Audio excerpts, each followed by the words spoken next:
Hey, thanks for coming back for part two here at wozeroff.com's look at the Edmonton Motorshow. And we're continuing with another Canadian first reveal, this time with a vehicle that needs no introduction. It's Toyota's RAV4, and it's reinvigorating itself for 2019 with a new platform. The RAV, much like the latest Lexus UX that we saw earlier, now rides on Toyota's global architecture. And it gets a bolder outward look with what the company is calling an all-new bodywork and an improved cabin environment. I can't really vouch for the cabin environment, but we couldn't get a look inside the RAV, so I'm just taking Toyota's word for it. But here's a couple of photos the company released. And they're stressing as well that the hybrid version will be built in Canada alongside the conventional gasoline-only engine model at the RAV4 assembly plant in Ontario. Here's Zone Manager David Lee in Edmonton overseeing the unveiling.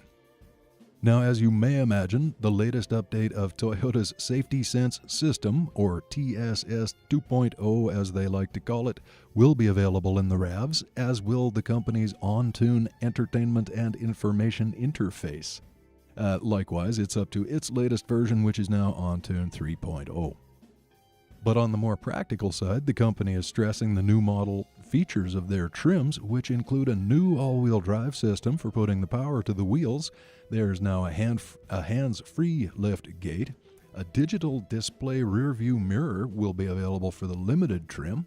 8-speed transmissions for the gasoline engine models. And hey, the RAV4 Trail Edition can now be had with Toyota's multi-terrain select function, which comes straight from their big daddy, the 4Runner, further bolstering the RAV's off-road capability.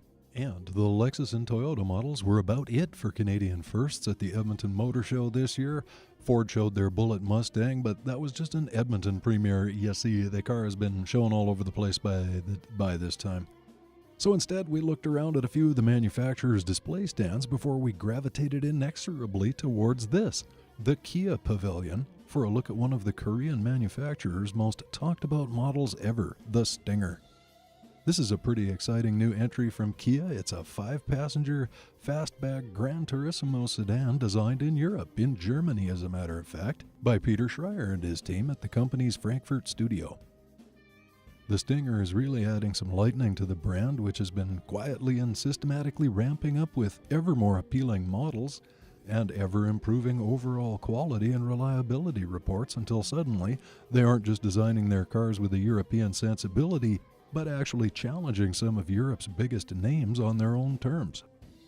Here's Mark James from Kia. He came all the way from head office to our fine town to see the show with an example of the head-turning machine that promises to deliver 365 horsepower and 376 pound-feet of torque at a price that runs from $44,195 for the GT trim to just under $50,000 for the GT Limited.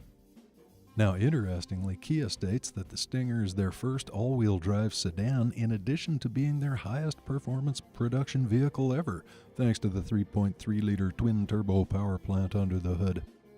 It's a fierce-looking thing behind that tiger-nosed grille all right, and the good looks are backed by its performance testing at Nürburgring. I'll tell you what, though, it hasn't been tested here on the streets of Edmonton yet, so we'll be hoping to get our hands on one for a drive, hopefully this summer, or at least during whatever brief period we experience out here in the Paris on the prairies when there isn't snow on the ground. And that's where I'm going to leave it for this year's Edmonton Motor Show. Lots to see and covet here, and we'll look forward to the 43rd one next year.